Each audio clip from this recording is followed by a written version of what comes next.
Vou falar sobre cultura. É que estes días quedei pensando nisto, non? Que ademais plantexei moitas veces ao longo da miña vida pois non o sei, desde pintar, que eu pinto e tal. Hostia, o difícil que é acceder á cultura como creadoras. E como iso é política, existe unha lei, vale, que garante o noso dereito ao acceso á cultura. Pero esta lei garante o noso dereito a ir a un museo ou a ser espectadoras. E, sobre todo, en Galicia, eu creo que a cultura, desde esa idea de pobo colonizado, porque quero conectar isto con Fanon, é a que tamén está recollido, non, en Galicia, o facer a nosa cultura internacional, é dicir, como a proxectamos, como nos proxectamos culturalmente todo isto. Case todo o que ten que ver coa xestión cultural e as políticas de cultura en Galicia van a afectar a iso que chaman galeguismo, a esa conservación de algo, pois que non digo eu nada novo, non? Que foi maltratado e que tende a perderse. Ou, como digo eu, tende a musealizarse. E musealizar, cando ti falas de patrimonio, maiormente acabas falando de algo que non está vivo, propiamente dito. Daquela, poder ser espectadores, sí, pero a lei non fala do dereito a producir ou a formar parte da programación cultural como a creadora, do que sexa. Protexe o patrimonio e protexe a difusión, pero non hai unha garantía da diversidade na produción cultural financiada. Daquela permite externalizar, que falaba eu, contratar productoras, TVG, unha grande parte do que fai está externalizado a productoras. E permite que se repitan estructuras, a productora, como a empresa privada, contrata a quen quere, por máis que o financiamento é público. E isto vémolo na TVG e critica todo o mundo. Porque esa difusión cultural acaba dependendo dunha productora, dunha empresa privada, logo non é obxectiva nin é democrática tampouco. A potestade é pública e a xestión dos recursos é privada. TVG. Pero ollo, porque isto non sabemos se ven de riba para baixo ou de baixo para arriba, pero esa lógica repítese nas 4 provincias, en todos os concellos. Está correcto, cumpre a lei, porque é así. Porque a crítica que se fai á TVG é tanto Benres Negro e tanto non sei que, ao mellor esquece ir aló á raíz, a que todo iso é legal. Aquí podemos volver a túa responsabilidade individual, que é o que me pasou a min estes días. Quen és ti? Cando tes acceso como a creadora, ¿sí?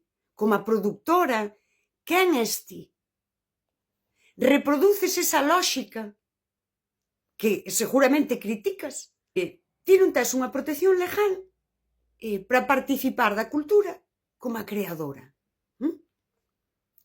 Aquí entra a idea de poñerse no radar. A cultura como algo que non ten que ver nin coa calidade cultural, nin co talento, nin con que sexas galega, non sexas galega, fales galego, non fales galego. teña realmente un posicionamento de cara a esa cultura, isto xa daría igual. Está correcto. Non é que teña isto moi atado, vale? Pero daquela, o acceso á creación cultural en Galicia, cunha lei que fala disto, con persoas que reproducen esa estructura, eses patróns, está determinada ou depende da túa capacidade de estar nun radar e non, por exemplo, do feito de ser galega. Logo criticamos que a TVG está atraendo xente de toda España, as produtoras están facendo iso, pero é que non está determinado dentro do marco de Galicia, por exemplo, dicir se ti és galega non tes un dereito a ese acceso. E non podemos traer unha persoa, por exemplo, como está facendo a TVG, facer ese contido, facer ese programa ou participar. E isto volve a pasar, que a TVG pode pasar no teu concello. Ao mellor no teu concello hai un cesteiro e hai unha señora que fai non sei que, e mañá fais un evento e traen un cesteiro, porque é moito mellor que o do teu concello.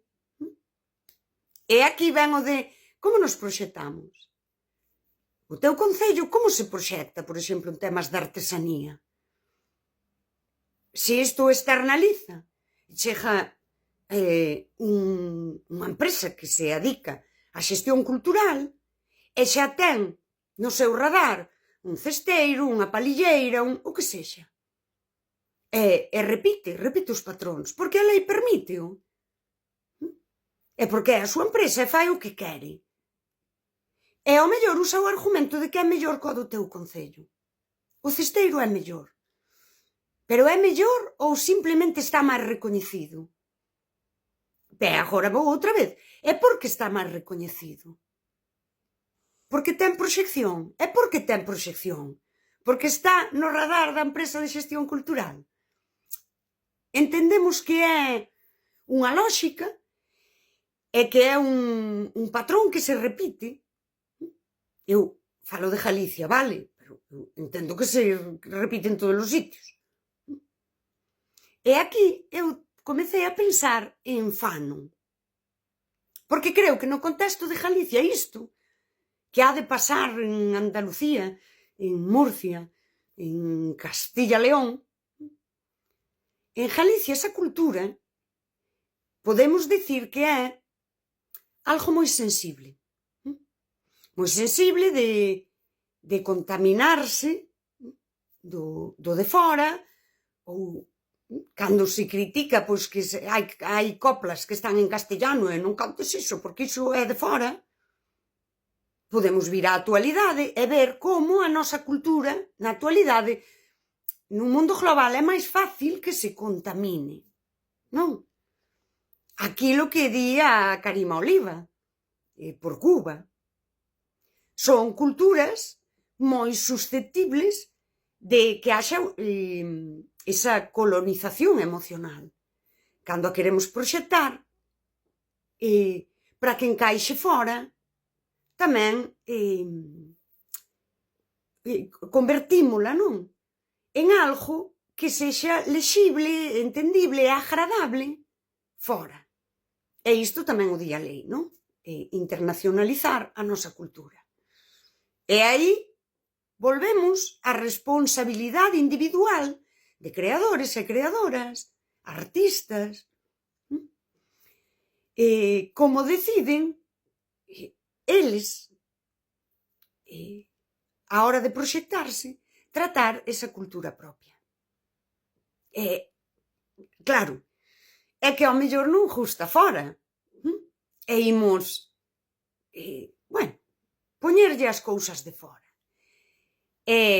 Aquí non é que Fanon dixo isto, isto é a miña lectura desde usando o que dixo Fanon adaptado a isto. Eu teño esta cultura. E agora póñolle todos aqueles elementos do colonizador, e o colonizador sería, na globalización, sería calquera cousa que ven de fora, eu colócolla nun marco cultural, onde hai unha lei que ademais fala de internacionalizar. Bueno, eu creo que se entende. É realmente complexo e paga a pena pensar nisto. Daquela, desde Fanon, porque eu agora a mañá dei a cabeza, non? A representación cultural nosa de Galicia, falar no nome do pobo non é falar desde o pobo. Logo, a produción cultural do noso, en galego,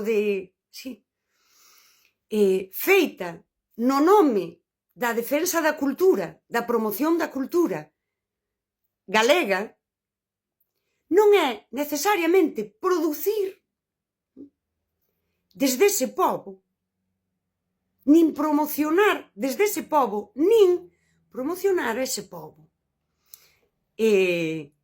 Cando veñen o pobo colonizado, as élites, podemos falar de élites, porque se estás nun radar, son élites. As élites locais, diría Fanon, e repito, isto non o dixo Fanon, senón que o estou sacando eu de Fanon para aplicalo así, nesa xestión cultural silencian o pobo,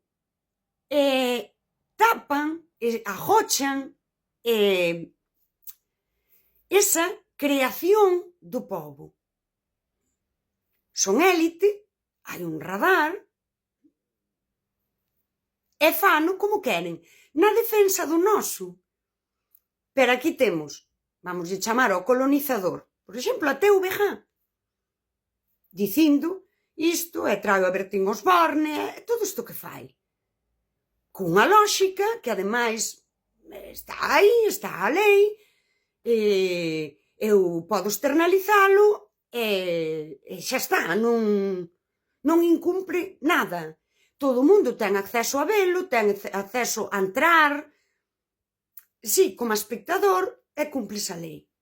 Colonizador. E agora ven a creación cultural en Galicia, que a veces queren chamarlle como a unha especie de contrapoder. E ven e funciona ca lógica do poder. E cree que defende o noso, porque fai o contrario cá. En galego, cunha pandeireta colgada, cunha consigna en galego. E logo está o pobo, agora como creador, sí, da cultura viva, vivindo, e non está participando. Enténdese? E encaixa nosa teoría de Fanon, de que na defensa do noso silenciamos a voz do pobo e agochamos a creación do pobo tamén, se o vemos desde esta idea da cultura. Reproducen lógicas de poder, aínda que creen que están resistindo. E aí ven outra vez o radar. Un pobo non resiste nin se proxecta desde unha élite. Un pobo resiste en comunidade e proxéctase, e sei que é difícil, cunha lei que di que todas as persoas se van proxectar. E todas as persoas, desde a súa creación, teñen dereito a participar e a amosar iso, aínda que aquelas que deciden non lle guste. Na TVG temos que exixir que, aínda que non lle guste ao goberno ou á produtora coa que se externalizou, hai un dereito. Eu vou ao médico, ao mellor non lle gusto, pero eu teño dereito á sanidade, e o médico tenme que atender. E aquí, aínda que é moito máis abstracto, eu, ti, a outra, é que xa non quero falar por min, que a min dá-me igual, que eu non quero participar diso. Que sí que quixen. E eu movínme, por exemplo, no tema da pintura, cando era moza, movínme moitísimo en exposicións, en cousas. Eu son pintora. E hai condicións, non por lei, pero existe unha microfísica, vale? Pero agora, xa non eu. Pero se eu quixese participar, e non lle justo a TVG, e non lle justo a produtora, financiada con diñeiro público, ten que dar proxección ao pobo, como o médico ten que atender ao pobo. Como todas as crianzas teñen que ir á escola, e a mestra ou o mestre ten que atendelos, e se non lle justa, ten que sair de aí. TVG. No teu concello pasa exactamente igual. Que eu falo do meu, que é que ademais é a outra cara, non? É a defensa do galego e tal, é moi representativo, pero estou segura que en Barreiros, que en Santiago, que en Pontevedra, que pasa en todos os sitios. E pareceme importante falar disto, vale? O pobo queda sen representación cultural real. Todo depende das élites, dos radares, de quen sabe poñerse neles. E saber poñerse neles non é saber crear. Estáse falando de outra cousa. E paga a pena pensar nisto. E non quedarse en é que eu son mellor, é que ti és peor, é que dame igual.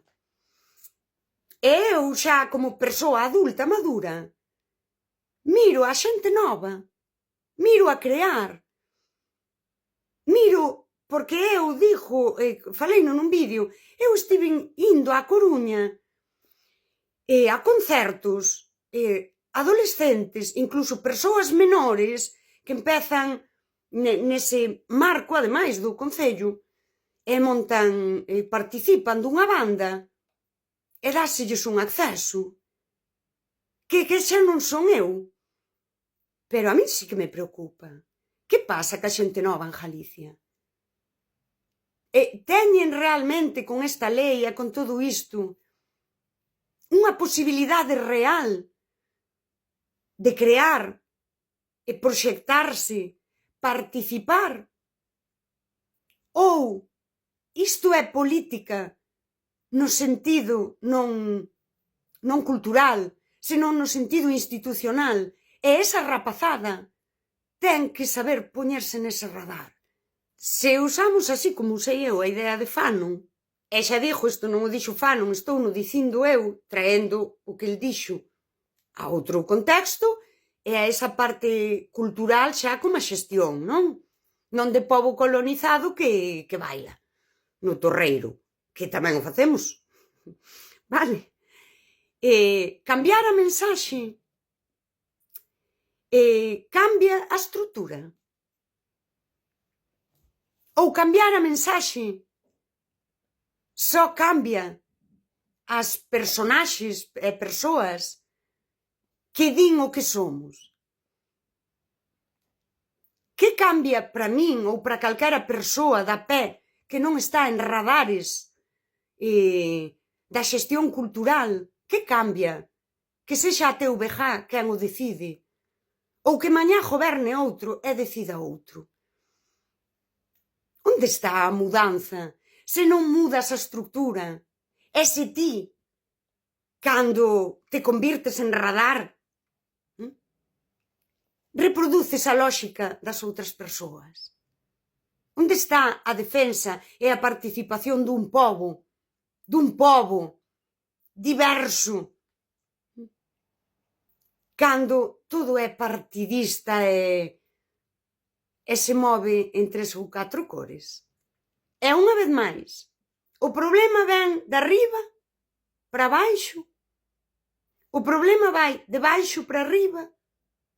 Ou o problema é cando a única escaleira de arriba para baixo e de baixo para arriba é unha?